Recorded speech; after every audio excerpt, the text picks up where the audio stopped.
Hello, this is an introductory video for my new channel. I don't know why they don't let you do multiple channels, but I have different topics, and so this topic is more of a casual channel that talks about my hobbies and interests, and mainly software projects that I'm working on. And currently, what I'm doing is trying to do a prototype of a musical instrument software where you can use the computer keyboard, this thing here, the computer keyboard, to make to actually perform music, just like you would a guitar or the piano, and you use the mouse and the keyboard in conjunction with each other to hopefully perform music just like you would a guitar. I play guitar and piano, not the greatest guitar player and piano in the world, but I'm kind of the master, jack of all trades, master of none. Let's put it that way. I do a lot of different stuff, and including programming, and I have some ideas on trying to get it where someone could actually perform music using a computer keyboard. It's kind of a dream of mine. It's something I think about doing, and it's going to be a challenging project, just something where I can learn for my for my work. I have another channel called Harmono, Harmono. I'll probably give you a link to that. That deals with it's a religious channel, basically, mainly. And so that one is definitely worthy. This one is just kind of a side thing. Um, and I'll probably be more active on the other channel on this one, unless there's a lot of activity on here.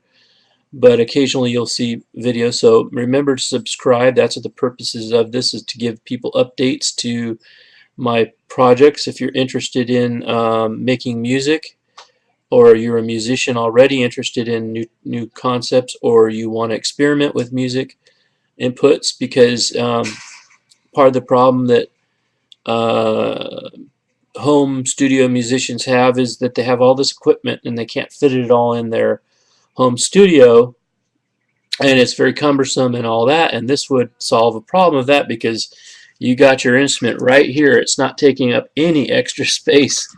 Now, there may be some weird things, like you may need to use a different table because the mouse might be on the left side instead of the right side, and that's simply because I'm used to playing guitar, and that's the hand I would use for the mouse. On the guitar, it's kind of complicated. Yeah, well, let me just explain. The basic idea is to use the mouse to select the pitch of the chord you're in. So like you're playing a C chord, you would move this up to a position that would equivalent of a C, left and right for C, D, E, F, G, like that. And then on the right hand, you would play literally like strum, but not really strum because you can't strum on a keyboard, but you'd be just arpeggiating the kick chords and play different rhythms.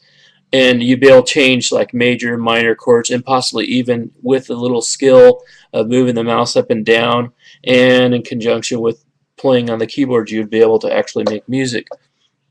And this would be potentially really good for someone that never played a musical instrument before in their life, or it's potentially good for someone that's maybe a guitarist that's never played a synthesizer and can't afford all the equipment to play a guitar synthesizer. It's about $500 or something. It's an extra investment there, and you have to install it and all that. And I actually have a guitar synthesizer, and you may see me actually playing the guitars in the future that I've got, because they're interesting instruments. And um, also be selling instruments possibly too, so I might put videos up here about that. So remember to subscribe, because without subscribers, this is just a waste of time. I want to update people with certain things and get feedback and things like that. So it's really essential that if you're interested in music, you're curious about different developments in music software, or interested in that kind of thing. Unfortunately, I can't just like make it and then give it to you. It takes a long time. It's a long process, and I have a prototype, and it's not user friendly yet. And so, but I already have a prototype made. Now I'm working on another thing that's more like a studio, like a sandbox, an experimental breadboard sandbox type of thing. I don't know how you describe it, where you can experiment with inventing your own layouts on the keyboard to tell it what note what's to play. Like you hit the J button, J key on the computer, and you say I want that to play a C. You can tell it to do that and lay it out. So that's what I'm kind of working on now. So if you're interested in that kind of thing, subscribe and give me feedback, encouragement, because my interest kind of goes up and down. Sometimes I'm not interested in it, and other times I am. And right now I've been wasting a lot of time today, so I might not get around to it today. Just got a slow start on the day. And so I just thought I'd make a video, make a new channel on YouTube with all this stuff on it. All right.